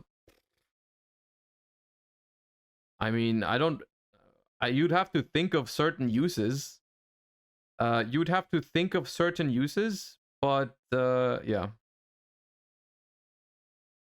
There's probably some broken use you could find. Of, like, you know, I could probably make a broken rank 4 Xyz deck, you know, it'll catch me making a Reborn Tengu rank 4 toolbox, because then I make a rank 4 detach Reborn Tengu, trigger Reborn Tengu, summon another Reborn Tengu, make another rank 4 detach Reborn Tengu for Daigusto Emerald, shuffle my Reborn Tengus back into the deck, trigger another Reborn Tengu. You know, like, you could probably do some shit like that, you know? But auto dies if attacked with no materials. Each of these would find a place in the meta shortly after release, with Utopia finding a slot in various decks using level 4, Gren being a target to summon using the previously released tour guide, and Gontetsu finding a home in Agent specifically, primarily thanks to Agent Venus providing its materials with the shine balls it summons, making Venus a 2000 attack beater that way. Reprints here included Giant Rat, Shining Angel, MST, Mirror Force, and Raigeki Break, being rather light, but reprints are never the starter probably deck wouldn't strongest. change much since The EU Links already do Championships will that. take I place mean, 3 days later on July. So what you're saying is we need more cards that work like Links, right? Is that what you're saying? You're saying Links are so good for the game that you wish we could do that with more cards? 15th, kicking off the national circuits, and though the new Exceed monsters were available, none would be played in the top cut as of yet, seeing primarily a shakeup in the form of the inclusion of Hyper Librarian into the format. For those of you scratching their heads like I was at the sight of Hyper Librarian in EU list, even though it was just a Shonen Jump promo less than a month ago, all of the WCQ events across Europe in the last 2 months distributed Hyper Librarian as one of their 3 prize cards, making it legal to play in the EU on July 5th, which most players who were not playing the prize card version, rather they played the SJ promo version from North America. Do you know how they know that?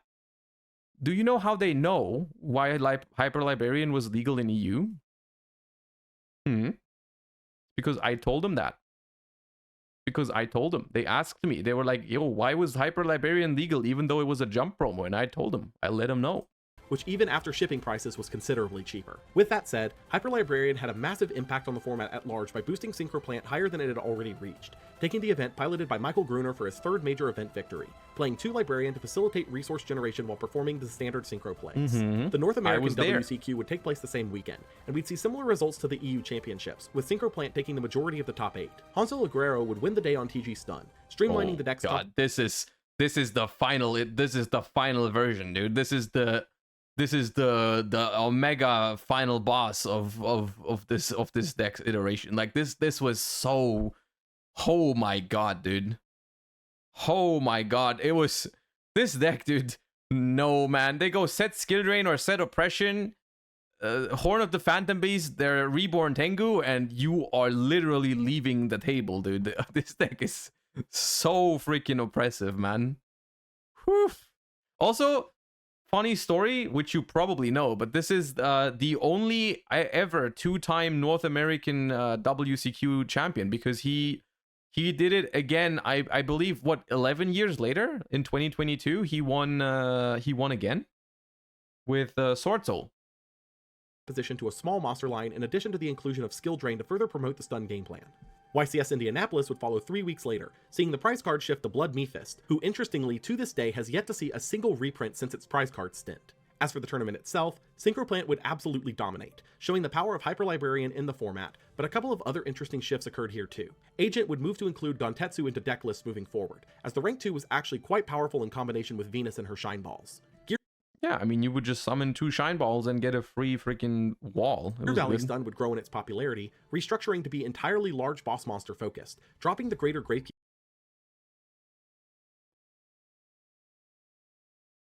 package in favor of Beast King Barbaros and Skill Drain, being one of the most powerful stun strategies in the format next to TG Stun. Gadget would see an odd resurgence here thanks to the new Exceed Utopia, which could convert any 2 level 4s into a 2500 People, this is what I mean when I say people just love their decks and they will keep bringing it over and over and over again. There's no shot you thought gadgets were good now because they could make Utopia. I do not believe you. No way, dude. You're not playing a gadget deck because of Utopia, dude. with built-in battle prevention, proving to be quite useful. Robert Boyajian would take the event with Synchro Plant, being one of the first players to utilize Tour Guide to either summon a rank 3 or to summon Sangan to get its search effect by leaving it on the field. The final event of the 5Ds era would be held just a week later, being the 2011 Yu-Gi-Oh! World Championship, at which we'd see a shocking Ooh, what was this? Agents rise in the popularity of Junk Doppel in the format, mixing the engine of that with Tengu plants to form a powerhouse in the world's meta, though it would not take the day overall. Ogawa Takashi of Japan would be crowned the world champion this year with Agents, fully embracing Gontetsu as a power play for turn 1 in addition to Herald of the Orange Light, being easily the most powerful hand trap in the entire format, showcasing the lockout strength of Christia. This would be the final event of the 5Ds era, as all eyes turned to the next core set releasing 3 days later, as with it, the Zexal era would begin in full, and major shifts in the player mindset were bound to take hold from their introductions. Worlds 2012, when need to see Josh Muckshot? I don't know if I'm included in that because I didn't win. Generation Force. Release date August 16th, 2011. Set type, core set. Major strategies, wind up, hero, exceeds. I love Levier, dude. Levier was broken, don't get me wrong, but I still love him. Impact, playing the new era safe. Generation Force would be the official start of the Zexal era of Yu-Gi-Oh! And similarly to Duelist Genesis before it, it aimed to introduce power players into the format to kick off the new Exceed mechanic in full. But notably, the initial wave it brought would be significantly weaker than Synchros before them, as Konami didn't want a repeat of the Teledad situation all over again. In the initial wave of generic Exceeds, we received number 17 Leviathan Dragon. That is true. That is true. The first wave of new type of cards has usually, ever since Synchros, been relatively tame, right? Like the first Exceeds were all like very tame, right? Even Levier, even though it's a really good card, in the early days it wasn't that broken. Like you occasionally summon it in like Tengu Plant. It started becoming really, really good with Rabbit, but like for Lynx, Firewall Dragon was busted, but it wasn't busted on release. It took a decent amount of time until Firewall Dragon actually was able to be abused. That's why it was legal until all the way in like Danger FTK times in 2018, right? Like Firewall Dragon was they didn't realize how broken it was going to be, I think, when they made it, right?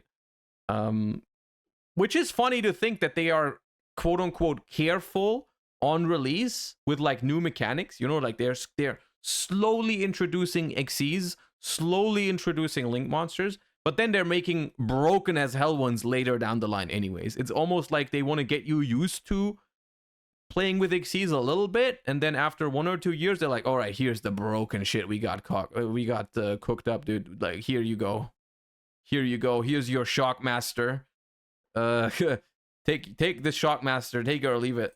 That can detach a material to gain 500 attack, but can't attack directly if it has no materials. Levier the Sea Dragon, a rank 3 that can detach a material to summon a banished monster once per turn. Tiras, Keeper of Genesis, a rank 5 that destroys a card on the field at the end of the battle phase if it battled, and can't be destroyed by card effects, losing these effects if it's out of materials, detaching 1 at the end of your end phase. And Adrius, Keeper of Armageddon, a TCG exclusive rank 5 that could detach a material to pop a face-up card on field once per turn. These cards, while solid for an introduction, were notably weaker than the intro wave of Synchros, primarily with the 2 most useful power pushes being locked in the rank 5 pool, which was harder to access. I mean, Tiras and Adrius were pretty damn good cards, but it was just very hard to summon 2 level 5s. It was like the first time I remember actually using them was like during Insector and Windup, because they both had level modulating, right? Because Windup Shark could become a level 5, and with Insector or Ladybug, you could turn your Insectors into level 5s as well. That was the first time, I think. But the Exceed pool was still a solid starting point, with all finding use in the meta. Windup would be the premier Exceed archetype pushed here, being a series of monsters that could only use their effects once. I know. Windup's game plans have always been cringe, from hand looping to Shockmaster to whatever. I know that. I acknowledge that. I still love Windup. I'm biased. Sorry. Field each, with Magician summoning a Windup from deck if a Windup used an effect. Juggler able to destroy a card at battles after damage calculation. Zen Meister, a rank 4 that gains 300 attack for each material it has and can detach 1 to flip a monster down until the end phase, either able to stun a monster the opponent has to clear it, or reset. Fuck them toys is funny. Set a Windup effect. And Factory, adding a Windup from deck to hand once per turn when a Windup effect is used. While not great now, TCG, Windup would gain more and more support over the coming sets to rise into their place in the meta, though it was clearly going to take some time, as the most useful piece right now was Zen Meister, being a generic rank 4 for other decks to utilize. Moving into more one-off pieces, Goblinberg would be a swarm tool for various decks. Goblin able was to special summon a level 4 or lower from hand, then swap itself that was into pretty defense good mode, for being useful, but notably would cause some effects to miss timing due to the defense swap after the summon. Wonder Wand could equip onto any spellcaster, boosting its attack by 500, but more notably able to send itself and the monster to grave to draw 2, being a decent draw tool for various spellcaster-focused decks. Surface could special summon a level 3 or lower fish, sea serpent, or... Bro, I just realized, if Wonder Wand, if Hugin was a spellcaster... Aqua from Grave, being useful for some frog and fish OTK builds as an extension piece. Moving into the TCG exclusives, Sea Lancer was an interesting card that could once while on field equip as many banished fish, sea serpent, and aqua monsters to it as possible, gaining 1000 attack while having a monster equipped this way and able to prevent destruction by sending 1 equipped to grave. Sea Lancer would see experimentation alongside the Frog Engine thanks to there a spellcaster? No, there's no spellcaster runic. Tonin banishing various aqua monsters to summon itself, giving Lancer a monster to tribute over to Frog Lancer deck Pog? No, dude. I love most of the Frog decks. The Sea Lancer deck was cringe. Target to equip on, spawning the rogue deck of Sea Lancer frogs this way. Orient Dragon was a level 6 synchro that, on summon, this shit revolutionized the Debris Dragon. Even though Debris Dragon was already broken, dude, this thing made it so much better. The opponent controls, being an odd counter choice for extra decks. Lastly are the OCG imports, which would mostly be focused on importing a series of hero cards, all adaptations from the GX manga, being Aster's Vision Heroes, Trinity, and Adoration, generic fusions of 2 or 3 heroes with Adoration able to drop an opponent's attack by the attack of another hero you control, and Trinity doubling its attack the turn it's summoned, unable to attack directly, but able to attack 3 times on monsters in a turn, Elemental Hero Nova Master, the Fire Attribute Omni Hero, able to draw a card if it destroys a monster in battle, the Masked Heroes, being a series of fusions summonable by using the spell Mask Change on a hero of their attribute, with the only targets here being Goka, a fire target that gains 100 Surely they would never print something degenerate that you could summon with Mask Change, so this is fine. Attack for each hero in Grave, and Vapor, who can't be destroyed by card effects, and a Hero Lives, which pays half your life points while you control no monsters to summon an elemental hero from deck. While Hero would get a massive wave here, none of these cards would make Hero in the meta any more playable. But Bro, the biggest support for Hero was Xyz in general, dude. Like, the fact that you could now use Bubbleman's body on the board made it actually a viable deck at some point down the line again. Like Bubble Beat is actually a sick Yu-Gi-Oh deck, man. Would plant the seeds for potential in the future with new hero support focuses. The last OCG import here was Steel Swarm Roach, an Exceed for the upcoming Hidden Arsenal archetype that could detach a material to negate the inherent special summon of a level 5 or higher monster, being useful for stopping Synchro. Roach is funny because it's an Exceed monster that sucks against other Exceeds. It's kind of ironic because it's an Exceed monster. I'm pretty sure the purpose of Steel Swarm Roach is to force people to play Exceed decks. Because if you're not playing an Exceed deck and you're playing against an Exceed deck, they can summon Roach to kill your deck, right? Which is, it's like basically it gives every Exceeds deck a way to beat Synchros, right? Which is just a funny concept. You're just like, people business, we're bringing out this new Exceeds mechanic. So if you're still playing a Synchro, if you're playing a Synchro deck customer, you're kind of cringe. So we're gonna make an Exceeds that kills Synchros, bro. Spam strategies. Directly following this release would be the first wave of Collectible Tins 2011, which in addition to their easy access reprints of Leviathan and Zenmeister would be the first yearly. No way, reprinting a cover card right after the core set? That's stupid. You have to wait 2 years to reprint until you reprint the card. It has to be $100 for 2 years, and then you reprint it when it's already not playable anymore. Collectible tends to also bring promos, with notable reprints in here being Beast King Barbaros, Stygian Street Patrol, Pot of Duality, Arc Lord Christia, and Elemental Hero Gaia. No, way too soon. Pot of Duality is only 1 year old, dude. You have to wait. Specifically being a massive reprint here due to the price of the meta staple at this stage. The ban list would also be updated here on September 1st, and a massive set of changes would come with this particular list. Newly banned were Fishborg Blaster, Mindmaster, Giant Trunade, and Royal Oppression, with both Fishborg and Mindmaster being linked to OTK. Royal Oppression literally 4 years late, 5 years late. With one clearly being better than the other in that regard, Giant Trunade being a bit too powerful for game pushes, and Royal Oppression being a thorn in the side of the meta for some time. Newly limited were BLS, releasing from the ban section as a massive boon to the meta, Debris Dragon, Formula Synchron, Shien, Lone Fire Blossom, Hyper Librarian, Trishula, Heavy Storm, Pot of Avarice, Primal Seed, and Sheen Smoke Signal, being a large This was so funny. The fact that they thought it was necessary to put Primal Seed to 1. It was at 3 beforehand because both BLS and Chaos Emperor were banned. They were like, I think we can bring back we can bring back BLS from a balancing standpoint. Trishula, Heavy Storm, Pot of Avarice, Primal Seed. But the only condition under which we can bring back Chaos Blackluster Soldier, we have to get rid of Primal Seed because people are going to do stupid stuff with it, which is very funny to me. It's very funny that they thought the only condition under which they could bring back BLS was limiting Primal Seed. And Sheen Smoke Signal, being a large culling wave for many of the Synchro spam strategies. No cooking allowed. Newly semi-limited were Deloran, yet again, Necrogardna, Summoner Monk, Tragodia, Destiny Draw, Swords of Revealing Light, Call the Haunted, and Mind Crush. Lastly, unbanned here was Judgment Dragon, Spirit Reaper, Megamorph, MST, Overload Fusion, Gravity Bind, and Icarus Attack, being a large cleanup wave. This ban list was a massive kneecap to the various synchro spamming strategies of the last format. I mean, the thing is, I technically have no issue with limiting extra deck tools to 1, but when it's usually extra deck tools, you only play 1 anyways, it's kind of weird, champ. Like Librarian, the first Librarian was the most important anyways. The first Trishula was the most important anyways. Formula is the only one where limiting it actually matters a good amount. Like I would say 1 formula matters a lot. But 1 Librarian, 1 Trish, it's like not that big of a deal, honestly. Like 1 Librarian is not a big deal at all. Some decks played multiple Trishulas, but most decks didn't, honestly. Like I think that this is like a kind of a nothing burger of a ban list outside of Formula Synchron. Copies of Formula, Librarian, and Trishula, making like them far less it doesn't make sense, especially considering how you would think they want to weaken Synchro strategies in order to make people play Xyz. But they're not really doing it right. But BLS specifically coming to limited here would be an extremely interesting move, as with various decks already playing light pieces alongside Tour Guide, BLS was just effectively a free boss monster in the format.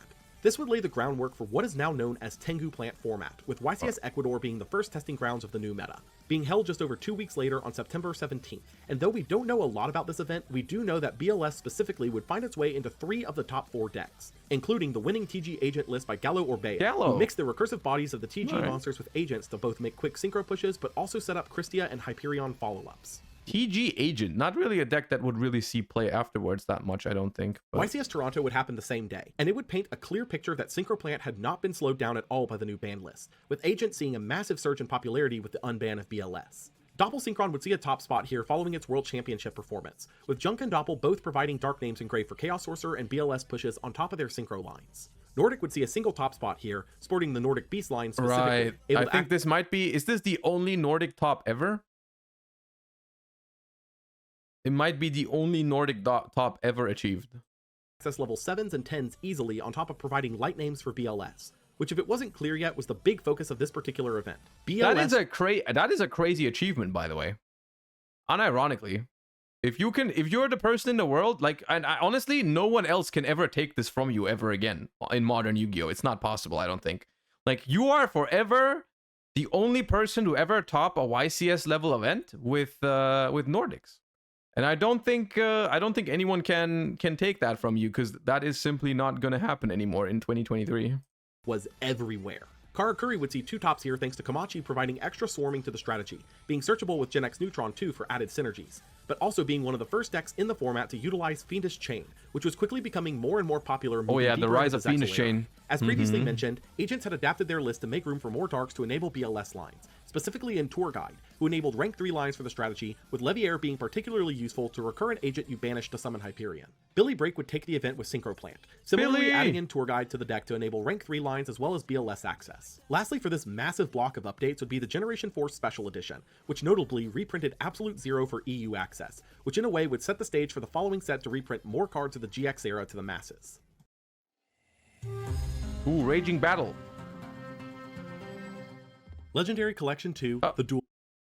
Oh, Raging Battle's already out. It's reprints. Never mind. Release date, October 4th, 2011. Set type, reprint set. Major strategies, the various strategies of GX characters. Impact, many reprints, many impactful. Legendary Collection 2 was the second Legendary Collection set, with the first being released the year prior, but literally just being a rerun of 6 DM era sets, it was not really worth covering at the time. This time, however, rather than just doing a rerun of GX era sets, the Duel Academy years did something revolutionary by building its own massive mega pack, in which various cards used... Oh, is this the very first iteration of the so-called mega pack? I think so.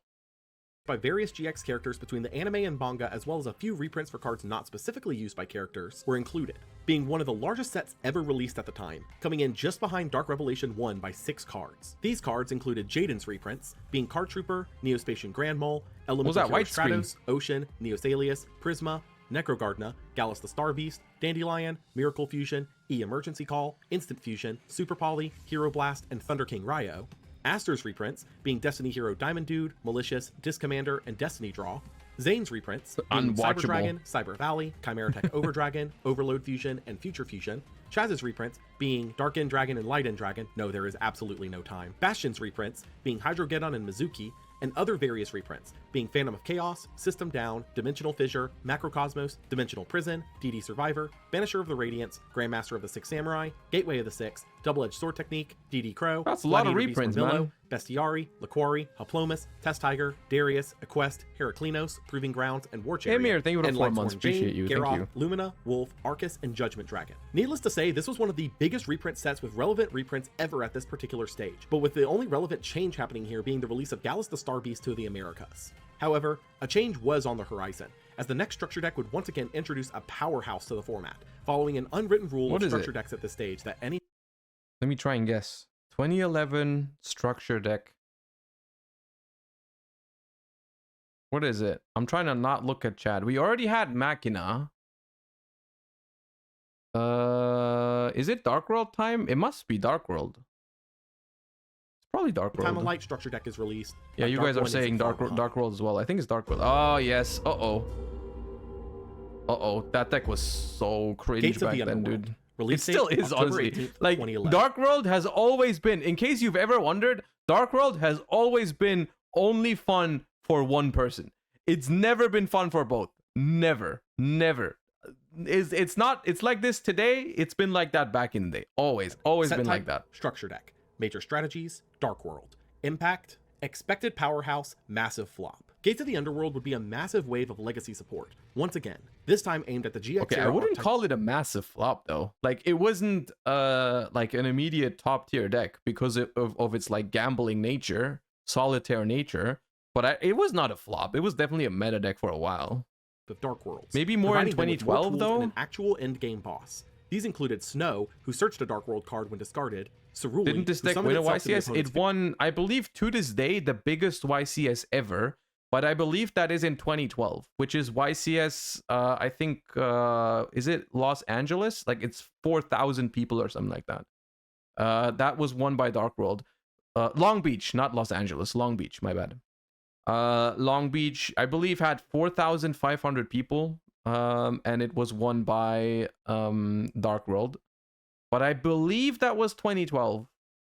But I don't know why we called this a massive flop. Field when discarded, making you discard another card, which triggers the secondary effect of Dark World monsters. So I'm pretty sure this deck was just a playable. Field spell that can banish a fiend from grave to discard a fiend and draw a card once per turn, and Grapha, who pops a card when discarded and can bounce a Dark World on field to hand to special summon itself from grave.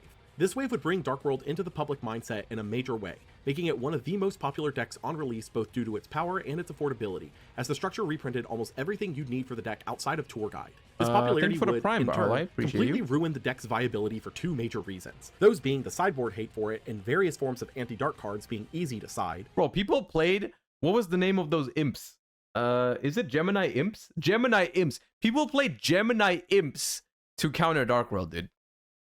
In addition to the mirror match being absolutely atrocious, that is true. as your reciprocal discard tools will trigger the second effect of any of your opponent's Dark World monsters, leaving the deck in an odd position in the meta at large. Reprints here included Brow, Beige, Silva, Gold, Tragodia, Sangan, Battle Fader, Dealings, Allure, Card Destruction, There's still a really good structure of the reprints. Eradicator, Mind Crush, Escape from the Dark Dimension, and Dark Bribe, which was an exceedingly generous reprint pool for the strategy. YCS Columbus would take place 4 days later, and with it, Dark World would fail to clear into the top 32. Though granted, because of our limited coverage of events from this period, we only know 18 of the top 32 decks, as Konami's coverage was a good bit lacking at the time, labeling any deck that aimed to Synchro Summon as Synchro Summon.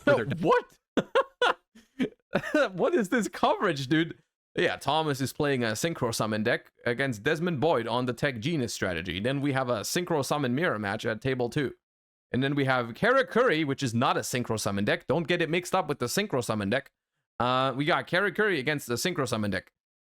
Miracle Gemini against Synchro Summon. We have Synchro Summon against Gallus, whatever Gallus is. Master Hyperion is its own deck. Gallus is its own deck. Chaos, Glad Beast, TG Hyperion. What is this? What is this? Deck type. For the strategies we do at least know, Monster Mash was an offshoot of TG Agents in this regard, a strategy that aimed to summon Gallus the Star Beast with its effect to bounce it back with Gen X Ally Birdman to do it again. This deck was sick. Different deck from the eventual Gallus FTK that was discovered, simply using Gallus as an extension piece for now, but weirdly still played spells rather than being all monsters, which kind of defeats the purpose of the Monster Mash deck itself. Billy Break would win this event too with Synchro Plan, just like he had in Toronto. Just casually winning 2 YCSs back to back. I see you, Billy. Prior, marking himself as one of the players to follow for the upcoming formats. Following this was the second wave of the Collectible Tins 2011, bringing more reprints in the promo slots with Fossil Dyna Pachycephalo, Guardian Yados, Malefic Stardust Dragon. He almost would have done that again in 2017. You know, back-to-back YCSs, which was only prevented by a certain individual, which we all hate, you know? Solemn Warning. I can't believe they stopped him from winning 2 YCSs back-to-back, with Warning dude. being a great value reprint, Malefic Stardust now being legal for the EU. Who would ever and do Dark such Soul a thing? getting a printing with problem-solving card text, Fringe which in behavior. turn clarified its effect as only activating once Antagonist in a turn, energy. finally putting the issue to bed. This would lead into the last core set of the year, and while massive changes were in store from it, I don't think people were quite expecting what was going to be the breakout hit from it. No, don't show me. Oh my god, this set is so broken, man. Photon Shockwave. Oh, I love Zen mains though. I love Zen mains. Photon Shockwave is one of probably the best sets of all time also. Like we've talked about Phantom Darkness, we've talked about other sets. Photon Shockwave is insane, man. It's insane. Was it Ruxin? No, it was me. What? Anyways, Photon Shockwave has Zen mains, Wind Up Rabbit. I think also Wind Up Carrier Zen Mighty. Freaking Lagia Dolka. Rescue Rabbit. God damn, dude. It's so... Oh my... Photon Shockwave. Release date November 15th, 2011. Man. Set type, core set. Major strategies, Photon, Evol, Wind Up. Oh, look Impact, at it. It's so cute, yet I hate it so much, man. On the format. Photon Shockwave was the final core set of 2011 and the second core set of the Zexal era, and as such, many expected a major boost to generic exceeds to truly get the ball rolling for the era. Instead, Photon Shockwave focused on a couple of key archetypes here to start up new strategies for the era instead, isolating their power plays to the archetypes themselves. The first of these was Photon, a series of monsters focused on summoning 2,000 attack monsters to quickly summon Galaxy Eye's Photon Dragon, a boss that can special summon itself from hand by tributing two monsters with 2,000 or more attack, able to banish itself and the opponent's monster it Photon, to this day, the only thing it has ever done, the only impact it has ever had on the world is it's ruining my card guesser runs every day. Into the battle phase, then gaining attack if the monster was an exceed and the effect attached to its materials. In archetype, the game tools like Photon Lead, which special summons a light monster from hand, and Photon Saber Tiger, a TCG exclusive that, Saber Tiger's good though. Searched another copy, dropping its attack by 800 if it's the only Saber Tiger on field. Photon would do absolutely nothing from here, leaving Galaxy Eyes a bit stranded for the time being. Evol was a new archetype of reptiles, dinosaurs, and dragons, having the reptiles evolve into the dinosaurs with their effects, and the dinosaurs evolve into the dragon exceeds by overlaying them with each other. Bringing Evatile Weslow, who summons an Evil Sar from deck on flip, Evil Sar Serato, who How does bro know Saber Tiger though? Well, Saber Tiger was played back then because it was it had synergy with Horn of the Phantom Beast and Skill Drain. They played it in the TG Stun versions. Like the next iteration of TG Stun played it. I don't know if it was good or not, the deck anymore. The deck probably wasn't up to standards anymore with 2011 metagame, but they played it with like you would go first, summon it, get follow up, and then set Skill Drain, set Horn of the Phantom Beast, and suddenly your shit is like 2800 and you have two of them. When it destroys a monster in battle, if it was summoned by an Evatile. Was Horn that good? It's literally just reinforcements? No, it's literally not. It's continuous. It equips to the monster, gives it 800 attack, and then every time it kills something, you draw a card. How is that reinforcements? Effect. Evolzar Logia, a dino locked rank 4 that can detach 2 materials to negate a spell, trap, or inherent summon, destroying it, and Evolzar Dolka, a TCG exclusive dino locked rank 4 that can detach 1 material to negate a monster effect, destroying it. Evol as an archetype would completely flop on release here, but in Logia 10 years, Josh is see going to be talking about the Pineapple Dragon in the same way. True. Pineapple the fruit, dude. Play outside of it with another card in the set, which we'll talk about soon. These two are so cringe, man. Wind Up Hunter,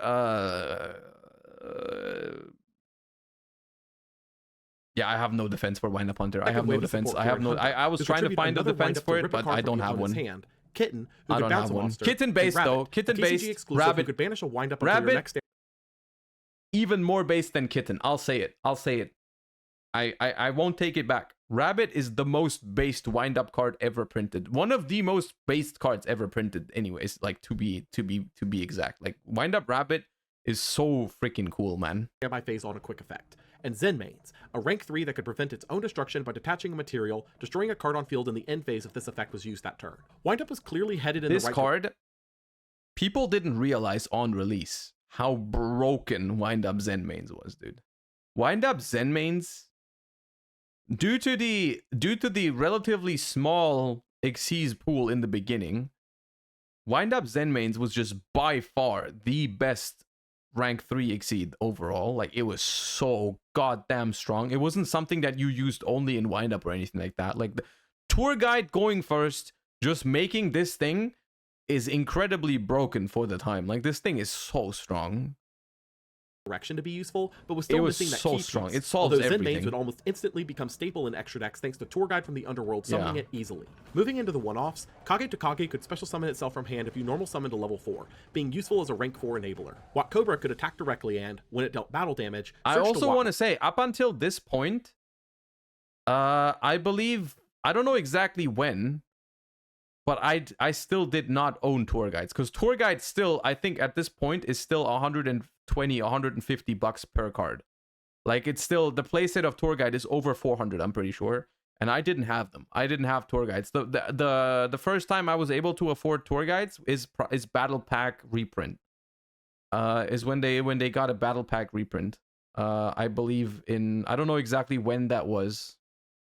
Monster, seeing play in various stun and burn decks. I don't know if it was 2011 still, more of itself. Prior, the Ice Barrier could special summon itself if you controlled an Ice Barrier monster, able to tribute itself to summon one from grave, but you couldn't summon a level 5 or higher the turn you special summoned him by this effect. The being black played in rare, the previously exactly. mentioned Wetlands Beatdown as an extension piece in Grave Revival for Do Dark. Number 20, Giga Brilliant, was a rank 3 that, by detaching a material once per turn, could boost the attack of all monsters you control by 300, being Giga another Brilliant solid rank 3 alright. target for Tour Guide. One Day of Peace could let both players draw a card and stopped all damage to both players until the end of the opponent's next turn, being extremely powerful for stun and burn decks, both drawing you deeper and preventing losing the following turn. Dark Smog was a TCG exclusive that, by discarding a fiend, banished a monster from the opponent's grave, clearly intended to be used with Dark.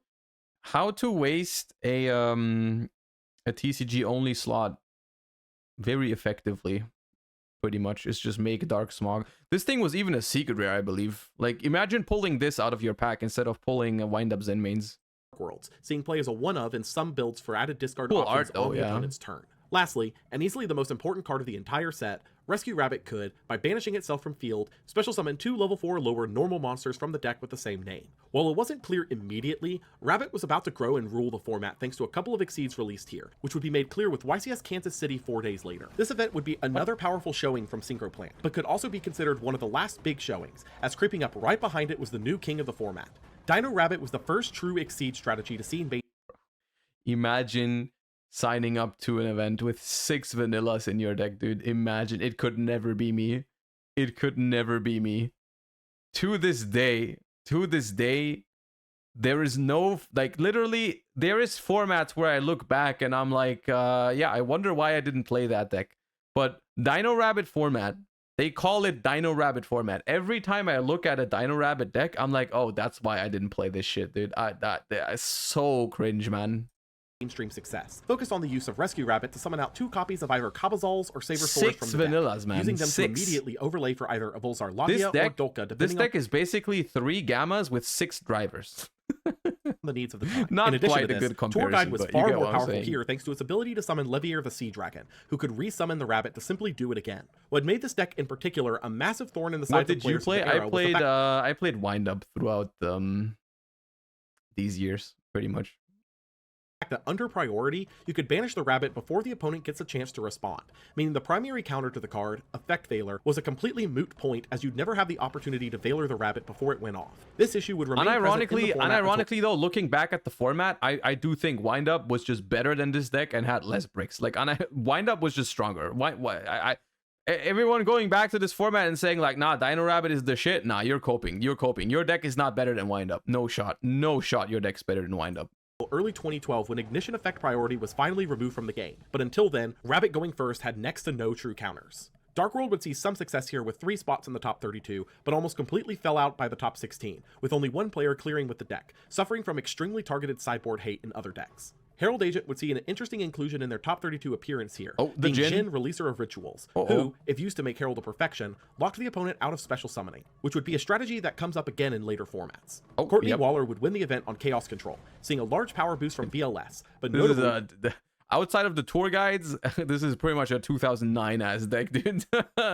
Outside of Tour Guide and Maxx C, this deck's like 2009.